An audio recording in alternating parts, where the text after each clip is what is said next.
I bought this boutique resort hotel in Sedona, Arizona in 2014 for $6.5 million. At the time it was negatively cash flowing. Today it's worth over $50 million and generates hundreds of thousands of dollars a year. I'm going to show you why we bought it when it was negative cash flowing, the major challenges that we faced, how we manage it today, and one of the reasons that we bought it was for the water rights.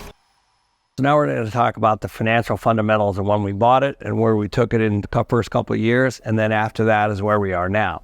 So 2014 is when we bought the property. It was in July of 2014. At the time, the rental rates were $250 to $275. They had 16 cabins, which equated to 4,208 room nights. So all you do is you take the 16 cabins times the 365, and you get the 4,702 room nights. So that generated a gross potential revenue of about 1.1, and then they're running about an occupancy of about 70%, which equated to about an $800,000 income net each month for total revenue when it comes to room. Right out of the bat, before I bought the property, I realized that there were 5 things that I could do immediately to generate more cash flow, because it was negative cash flow when I first bought it and for the first 2 years. So I knew that I had to fund the first 2 years of negative cash flow. And I also knew that I was trying to break even in the 3rd year, which is what we did, all by employing the 5 strategies that I'm about to tell you now. So the first strategy was, we did a market study and we realized that the rates at this property were about $50 per night low. Now that might not sound like a lot, but when you start to add it times the amount of nights, it actually adds up to quite a bit of money. So $50 a night, the way we came up with $50 per night was simply just going around in the community, looking at the other properties that are comparable to us and seeing what the room rates were. So we already knew before we bought it that we could raise the rates about $50. The thing is, you don't want to do it immediately, but we knew that we had at least a year to 2 years to raise it up to $50 more, which was the market rate. It wasn't trying to be above the market rate, it was just the market rate. So that was the first thing. The second thing was, as you guys saw from the video, we added another cabin. Now that was a $75,000 investment, but it generates hundreds of thousands of dollars a year because the room rates are now 4.25. And when we first opened them, they were about 3.25. The next thing we do is we renovated the main house that the previous owners lived in. 3-bedroom, 3,000 square foot house that we said we're just going to put into a rental pool. And we rent that house for $625 per night. So by adding an additional cabin and renovating the original house, we were able to generate hundreds of thousands of dollars immediately in cash flow. But of course, we had to renovate those houses, and then we had to put them in the rental pool, and then we had to rent them. So that took a couple years. But all of those things, what it did, by the second year, we actually were generating about $800,000 to $900,000 more in gross potential revenue. So that was the second thing that we did. We added a cabin plus renovated the main house and put those into the rental pool. The third thing we did, which is huge, was the property was being run for 9 months a year because it was family run, and they were closing for 3 months a year, just like it would be if you're going to school. You go to school for 9 months, you have the summer break. They were doing the same thing here at this property, except that break was during the winter. So they were operating the property for 9 months, and then it was closed for 3 months. Now, the problem with that is that during those 3 months, you can't lay everybody off. You actually are carrying those expenses through those 3 months. You're using the revenue from the 9 months to pay the operating expenses for the 3 months that you're closed.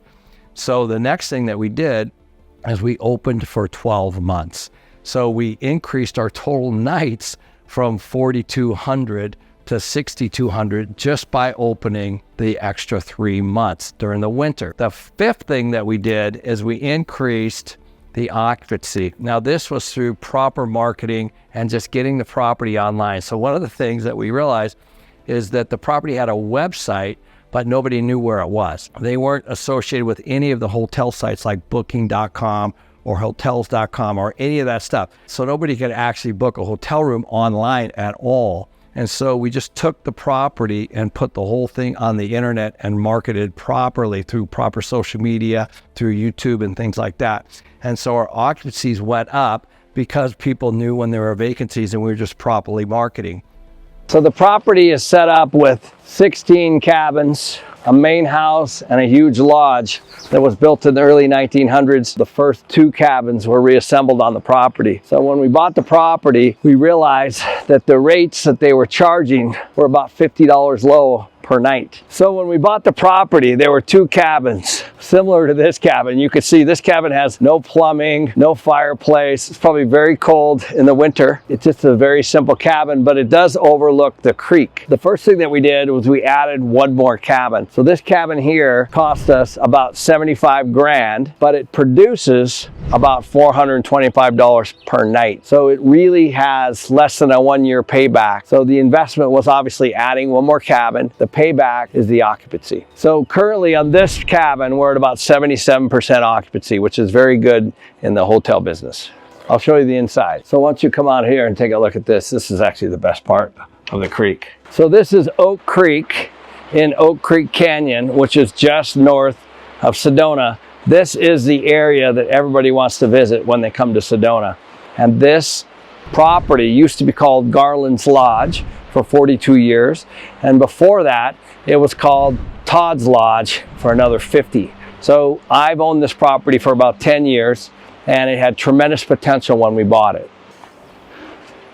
So we keep this cabin here just to remind everybody where we came from. This cabin was built in the early 1900s. Then you can see it's super basic with 1 small little closet, single pane windows. I'm sure it's very, very cold in the winter, but this is how the property started 100 years ago. So this is Blackberry. This is the cabin we redid that you can kind of see what we're doing now as we renovate the property. This particular cabin rents for about $425 to $450 per night and has a 77% occupancy. So when I bought the property and I saw the negative cash flow, this was one of the ways I was going to get out of it. To spend $75,000 to build a cabin like this, which was less than a half a year payback. This was one of the strategies to get out of the negative cash flow. Every piece of real estate has a story. So the story here was long-term ownership, land rich, cash poor. That's what was going on with the family that we bought the property from. This cabin can generate about $100,000 a year of positive cash flow, and it did not exist before we bought the property. And then from here, we have a restaurant. We started doing our own wine. We have our orchard that produces apple cider. We have a farm to table, so we have a big organic garden. We're gonna see all of that today. So this is Chris, our GM. Chris runs the property, and it's local, and also really helped figure out the restaurant, which I was clueless about when we bought it. But now we're gonna walk through the orchard. You're gonna meet Rob. Rob's been the orchardist for 35 years, and he's gonna tell us exactly how an orchard works. About 350 apple trees. We have orange trees, plum trees, and cherry trees on the property.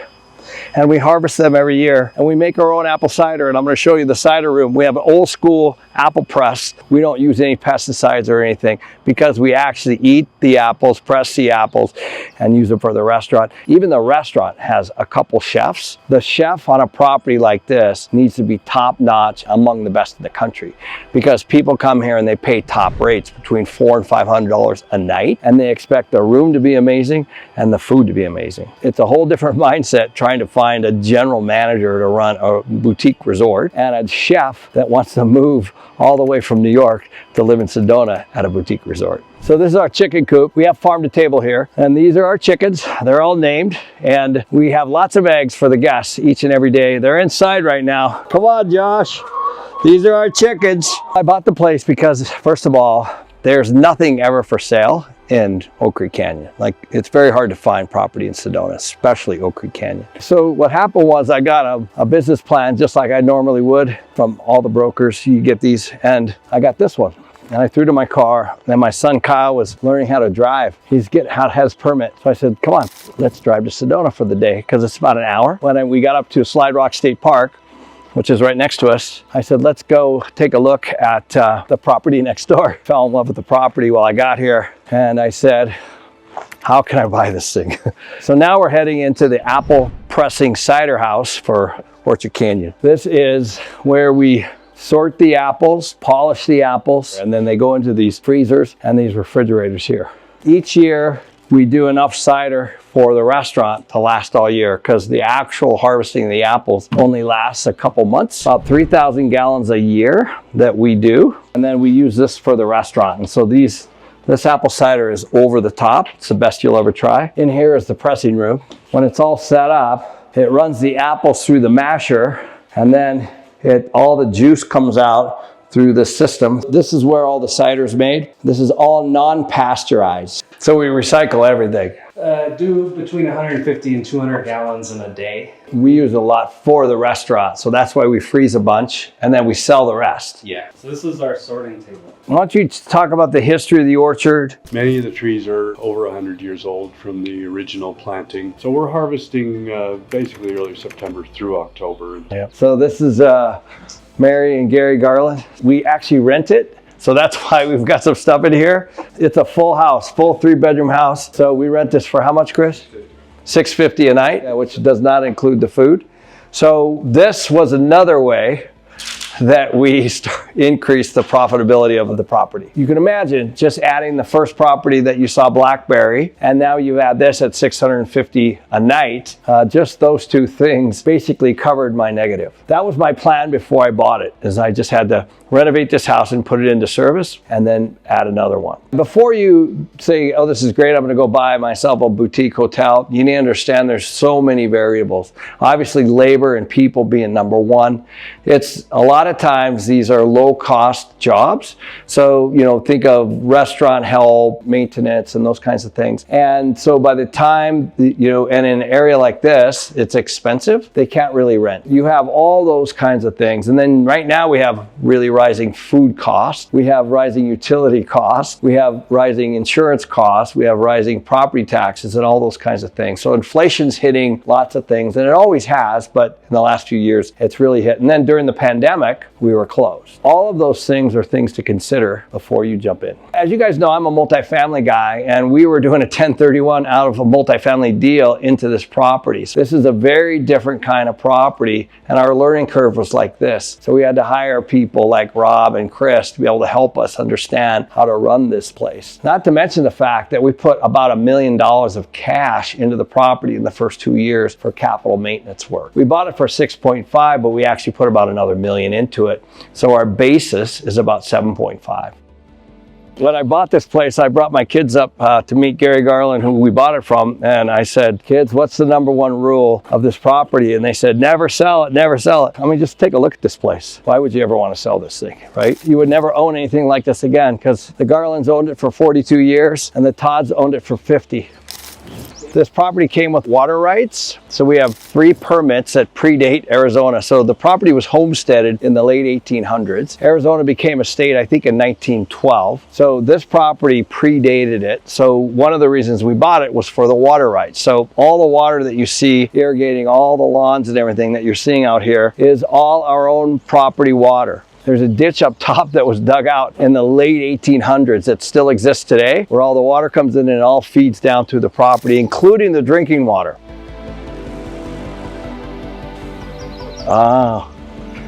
So these are the first 2 cabins. This is cabin 2 and this is cabin 1. And I want to show you. So if you look on these cabins, you'll see on the ends here, the US. So these are actually right here, the U.S. Forestry Service. So these cabins were brought down from the mountains here years ago in the early 1900s. This is cabin 1, and it sits right on the creek here, which overlooks Oak Creek. And what they used to do is they used to fly fish in the creek, stay in these cabins, and then cook them in the main lodge here. So that's the main lodge. That's where you check in. It all started over here. Right in the middle there is the original lodge. One of the original cabins, and you can see some of the features like you saw in that little cabin we saw in the beginning. You can see all these original old pieces of wood were all refurbished. Maybe Eric can whip you up a little something before. And one of the things that you will not see in these cabins are telephones and televisions. We need to redo 6 bathrooms. Doesn't sound like a lot, but that could be 50 grand here, 50 grand there. So those are the kinds of things you could see. Some of these roofs need redone. They're old school, old shake roofs. Typically, when we have cash left over at the end of the year, we just stick it in a reserve bucket, and then we find out what the property needs, and then we do all those things first. In order to get this kind of money, 425 plus a night, you have to make sure that the interior and the exterior and the food and everything are perfect. So everybody knows how much I love debt, and I talk about it a lot. Other people's money, OPM, use the bank's money. This is one property that I actually don't use debt at all. So I have 0. This is one of those properties that'll go into my trust, it'll go to my kids. It's a legacy property. It's something that's hard to get and something that I won't sell. So I didn't ever want to be in a position where I actually had debt. I could use it to go buy something. I just never wanted debt on this particular property, even though I have debt on almost everything. Everything I have personal, my cars, my houses, all that kind of stuff, I own free and clear. So if you're an accredited investor and you want to take a look at some of our deals like Mason Ranch, which is our newest luxury 312 unit ground up construction deal, just take a look at the business plan, hit the link below, and you'll be able to get access to it immediately. So one of the things that we did is we built staff housing. This was also an original home. I turned it into a triplex. One of the ways to attract really good employees is to provide housing. So these people live here and they work here. So this is different from owning a regular rental building for many reasons. One is these are nightly. So people come here for 1 night, 2 nights, 3 nights, and then they leave. And so you have high turnover costs, you have maid service, you have food service. There's a lot. We have almost 30 full-time people on a property like this. And so each person has a very distinct function. So like right now, this is our organic farm. And you can see we've just planted it. All this food will be used for our restaurant. And then in here is our greenhouse. Hey, dude. How are you? Good, how are you? Got a couple rows of tomatoes. We got a nice row of cucumbers going in. Some more cukes are gonna go in here. We got bell peppers, cayenne peppers, jalapeno peppers, a little bit of everything. And of course, the beautiful flowers as well. Always. Always. I'm starting a ton more, and all those plants outside are so most of the stuff is used in the restaurant. It's gonna be. Yeah. So and then also the planting outside, I see you've just done. Yeah, these are all peach trees. So these guys dug this a mile long. 110 years ago. 110 years ago, they dug this a mile long. It constantly needs repair. This year, the north by the head gate where we divert the water out of Oak Creek, it's pretty wide. The ditch is really wide right there, and the whole wall on this side collapsed. Oh, collapsed. And it's on a cliff. Some Mexican guys that were helping us out. So without them, we couldn't have got it done. It was just schlepping materials up there. Oh my gosh. Yeah, because you're hiking up that It's hill. a gnarly hike. Yeah. You know, with like bags of concrete. And they knew where the water source was, and this is the only way to irrigate these places. It is nice to have the water to be able to irrigate your whole property when you need it, right? It's incredible. So right now you only use it for your property, but you could bottle it up and sell it if you want. The spring water, yeah. The spring water. For Not sure. the creek itself. And the creek is higher north of here. So it's kind of like a 1% grade all the way here so the water can get here. A 1% or less grade just to get the water to here. It's insane. And then it all gets irrigated through the property. There's a lot of moving parts. You got to have very, very smart people that know what they're doing, and all the stuff that he described with the apples. These are actually grapevines, so they actually produce grapes for wine. This is called the Upper Orchard. And so these cabins were added in the 70s, and they rent. Also, people love these because look at the view here. So they got a beautiful view of the organic farm, and of course the mountains here. And it's just nothing like it. So these cabins all face out to the mountains, as you can see. So a lot of you guys, I'm not a conspiracy theorist like some people, but this is a plan B. It has everything I need. It has water, has solar, has power. It has all of my own food. I have my own chickens. We have a commercial kitchen. There's one access point. There's a river blocking the main road and us. And I've got anything I want here. All I need is a 50 cal right here just to be able to take anybody out that comes up the road, because basically we could block the road and be here in a compound, no problem.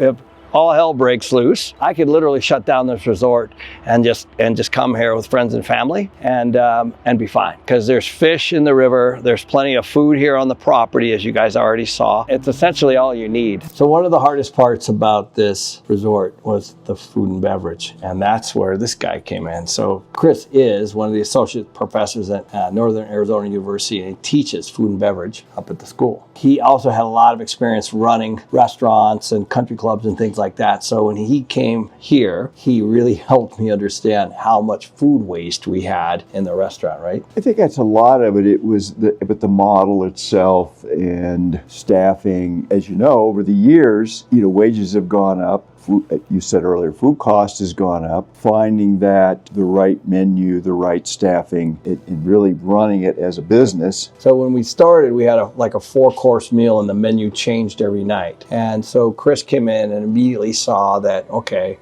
this is a lot of extra food, and there's a lot of extra food costs, and there's a way to simplify things, because what was happening is the customers actually had too much food, and they weren't eating as much as they were, and a lot of it was going to waste. I think one of the things, Ken, you were here when it was the Garlands, and I first came here many years ago, and I think I wore a sport coat that night, and there weren't any kids, and it was rack of a lamb that night. That's what you got. But as the years went by, the dietary, as we all know, the allergies, and it also became a little more casual. Yes, within advent of we started to say, okay, you can bring your family, and before it was really kind of more of a couple, more of a date night, and so we started to see more and more people. We started to refine the menu. I remember we had so many menu items, and we cut it way back, and it's still amazing. Obviously, the restaurant is one of the top things of the resort still today. It's what most people talk about is the food. That's because of the chef Eric, and of course the whole crew also supports all that. Most of the food comes from here. Well, we try to get as much as we can, at least. But we were able to pare down the amount of food, right, which reduced our food costs. And so we started to take a look at how much did breakfast cost per person, how much did dinner cost per person, and those kinds of things, right? And during COVID, we send the menu out now. It's a very unique to the food and beverage world. People will choose in advance, and we're finding that people like that because, let's say I'm allergic to green peppers or something, so I come in and it's on the menu. Well, the chef's not going to be able to change that. So now Amy, who's in charge of all of the taking of the orders, the special requests, and that is all assembled in a spreadsheet each night, and that has helped to reduce the food cost. Yeah, right. Reduced waste, increased guest satisfaction, and that doesn't mean we can't have great service and great food. The amount of food you spend in a year versus the amount of guests. And it was clear before Chris got here that the restaurant was actually losing money, right? So the first thing that we did was we redid the menus and catered more toward the client. That actually reduced food costs and the amount of food that we actually had to buy. So once we figured that out, we got the food costs under control, then we actually turned toward the wine here. What happened was just through a conversation I had with a bunch of the guests, and they would say, we love this place, but you guys don't carry any really good wine. Remember that? So then Chris came from a country club where they had, 300 people that all loved really good wine. So he knew wine. And the thing about wine is you can take a bottle of wine and pay $25 for it and sell it for $75. It's got about a 3-time markup. So once we started to bring in better wine and the cocktails too. And then of course I took it to the next level and we started to do our own wines. And so you guys can see, we did the McElroy Red, the Kiyosaki Pinot, and then the Brigham's Vine, which are my 2 partners. And these bottles cost about $10 each, and they come out of Paso Robles. So we order them by the case, and then we sell them for like $35 to $40 a bottle.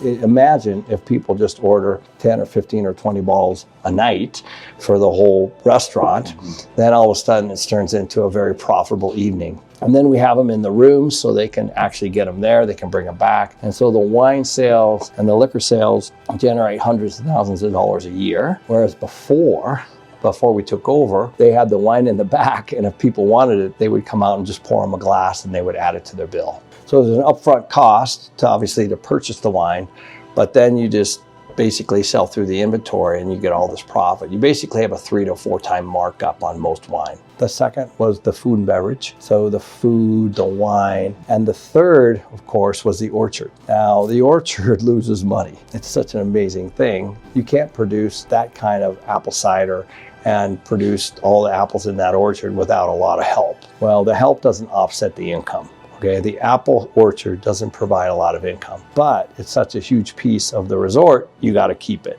So we had to figure out, how do we make the restaurant break even in cash flow, and how do we make the hotel, break even in cash flow. So those were the 3 initiatives that we had when we looked at the property. We just broke it into those 3 categories. So when we bought the property, the rates were in the high 2s, mid to high 2s, about $250 to $275 a night. But now the rates are over $400 a night. We're regularly in the 60s. There might be some months, but we're often other months 100% occupied with a waiting list. So occupancy and rate have been significant in driving to the bottom line. So we added the Blackberry cabin, which added at least $100,000 a year of net cash flow. We added the house, the main house, which we showed you, that was rents for $650 a night, that adds at least $100,000 of cash flow. The rates have jumped a lot, and that's added hundreds of thousands of cash flow.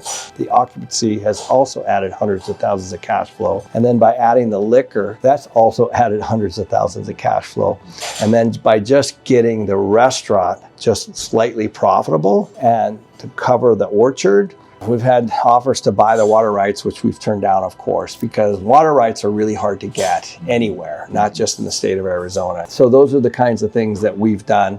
And we do that at our individual properties too. So there are good locations, bad locations, better times of the month here, better times of the week here. So you just price everything accordingly. And by fine tuning all of those things, and also when the customers are here, finding ways to generate on-property revenue.